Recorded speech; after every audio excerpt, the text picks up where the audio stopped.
I'm glad to be part of the UK, especially this last year, from what we've experienced from the start of COVID. Firstly, I don't believe that independence should be the top of any agenda. Secondly, I do not support independence. I think it should be pointed out that a lot of the same questions that remain unanswered today in 2021 are still unanswered from 2014. That's like 7 years on. We are fighting our way through a pandemic, and Scottish Labour's priorities have made it really clear that the only priority that we should actually be focusing on is a COVID recovery. So for me, all parties should be focusing on our economy, rebuilding after COVID, tackling inequalities and supporting the transition to net zero. I dread to think how broken we would have been as a country if we didn't have any furlough or we didn't have the cash injections that we got for the NHS. And they're just two benefits off the top of my head that we get from being part of the UK. I'm an internationalist, so for me, it's about building alliances, building unions, not breaking them down. But let's just be very, very clear. For the next 5 years, our focus needs to be on the recovery. We shouldn't be introducing or asking for more chaos or disruption. Our focus of all politicians should be on recovery in Scotland. And that's the big answer to that question, is actually we need to put recovery first. I'm 100% for Scottish independence and for the Scottish people. The Scotland and in the pandemic has demonstrated to me that we in Scotland should be the ones in Scotland that are actually carrying out that recovery by the people that live here and who care most about Scotland as well. And at the heart of that is our decision making and the sovereignty of the Scottish people to decide their futures. So Scotland's future should be in their hands and not in Westminster's, for a government that we've never voted for, and for having to deal with the impact and the devastation of Brexit and being out of the EU. So I am 100% behind supporting an independent Scotland.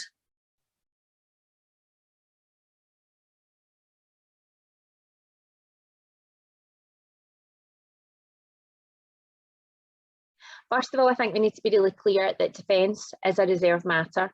So it's actually not one for the devolved administration at Holyrood. So there's many other pressing issues that I'm going to have to deal with if I'm elected as an MSP. Now, Scottish Labour won't see an end to nuclear proliferation. So our objective is, and always should be, to ally ourselves to campaigns which remove all nuclear weapons from the face of the earth. For me, I think one of the things that we shouldn't forget is there's actually tens of thousands of jobs dependent on the defence footprint in Scotland, because we actually are part of the UK. I, for one, would not be prepared to be so offhand as to throw them in the scrap heap as the SNP and the Greens would. And I think all our energies and our commitment needs to be focused on the COVID recovery programme. I mean, I've long said that for me, I think the threats to defence and threats to this country are far beyond whatever problem that nuclear weapons could solve. I have previously been a member of CND, and I don't believe that nuclear weapons offers the answer. But to be clear, as opposed to other parties, I would absolutely not cut a penny in defence spending, and I'd be looking to invest that in more modern threats, such as threats in digital cyberspace and other threats that have become more apparent over the last 10 years and are a larger threat for the next 10 years. I'm completely against the storing of nuclear weapons in Scotland. I believe in full disarmament, and it's really disappointing that the UK government have actually chose to spend nearly £100 billion on modernising our nuclear arms, because we have recently signed up to the UN nuclear non-proliferation treaty to actually reduce our nuclear weapons. So as far as I'm led to believe, we reduced them down to 190, and now, given this announcement, we're now actually bringing in something like 260.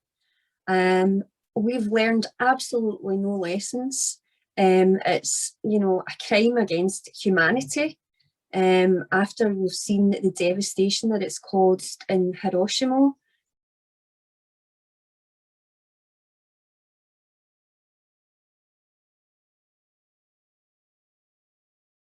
The biggest challenge that we face is going to be, it's COVID and recovering from the effects of COVID, whether that's economically, socially, or in health terms.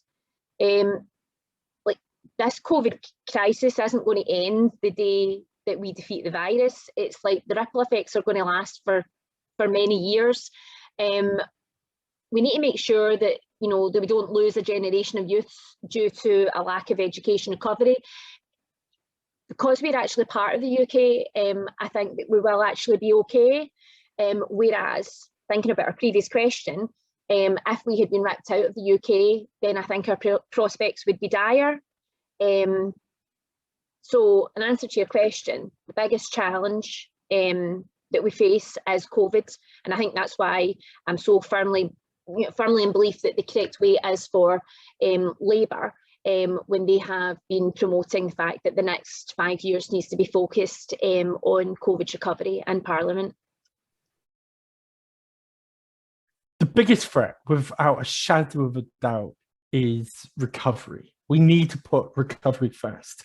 Recovery for Scotland, recovery for East Kilbride, recovery right across central Scotland. And we need a strong resolve. I think the biggest challenge is to introduce more disruption than we've already seen through Brexit, more disruption than we've already seen through political parties choosing during this pandemic to put bun fights and petty squabbles in front of actually what needs to be our priority. And our priority, and my priority, will always be to put the recovery first. Recovery in mental health, recovery in education, recovery in jobs. It's a needle sharp focus, and we absolutely, in the next 10 years, need to put our recovery first so that Scotland, so that East Kilbride can be bigger and stronger than as it came in. So for us, the key priority has obviously been this pandemic. That's over a year now that we've had to deal with, social distancing and lockdowns and the impact it's had on our economy and our people. So the key priority there is actually ensuring that we have a good, proper, robust recovery in place. And that's some of the pledges that we've made as a party, is to remove the council tax charges for under 22-year-olds. We've also pledged to double the Scottish child payment to £20 per week. Invest in more funds as well into mental health for young people. So these are just some of the key pledges that we will put in place if we're elected again in May 2021. And I think as well, from an East Kilbride perspective, it's about the economic recovery and looking at some of the fantastic businesses that we've got here. And there's also Smart Sustainable East Kilbride that we can work with to ensure that we've got a more greener recovery going forward. We've also got a commitment from the Scottish Government to electrify and dual our railway line. So that is another fantastic initiative that will be coming forward within the next couple of years.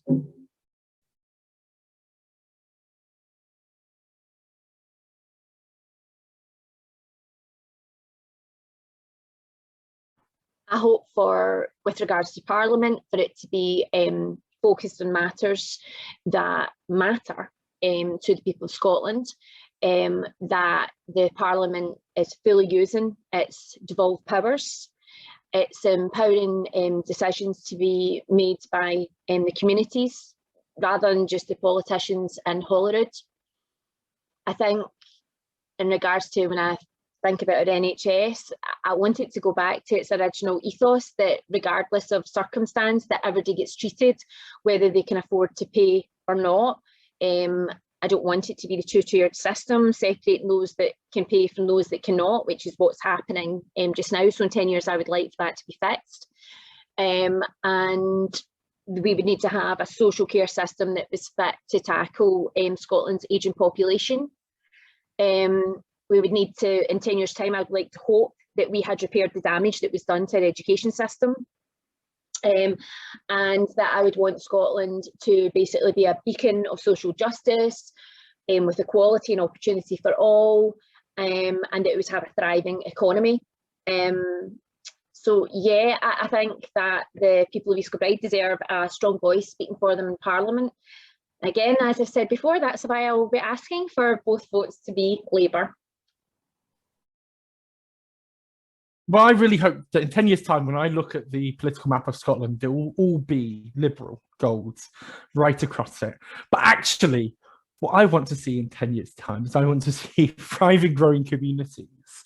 And I also want to see a Parliament that looks different. I want to see a Parliament that looks a little bit more like me.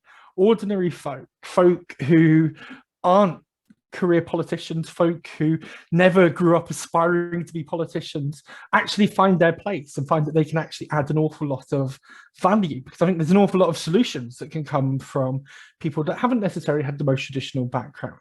And I believe that if we can have that, if we can have a more diverse Parliament, a Parliament that looks and sounds a lot more like the Scotland that it chooses to represent, then I think the solutions will be better, because the solutions will come from people who've actually experienced the problems that we're trying to solve, rather than people who just talk about the them.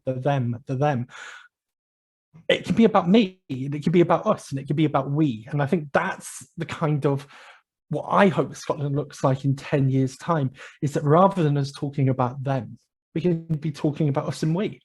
And I believe that that gives us a Scotland where we can be talking more about mental health, we can be talking more about education, and we can be talking more about jobs, because we're in it together, building the kind of Scotland that we want to have. Sincerely hope that Scotland will be independent. It will be an independent nation in 10 years' time. And it's the people electing a government that they actually voted for. So that is where I want to see us in 10 years, and that we've got a more greener economy. And I suppose in East Kilbride, for me, it's about, a vibrant, more, well-being economy. And one of the big aspirations that I've got, I know that we've already got a master plan in place for our town centre, and we've also got a commitment from the Scottish Government for our railway line.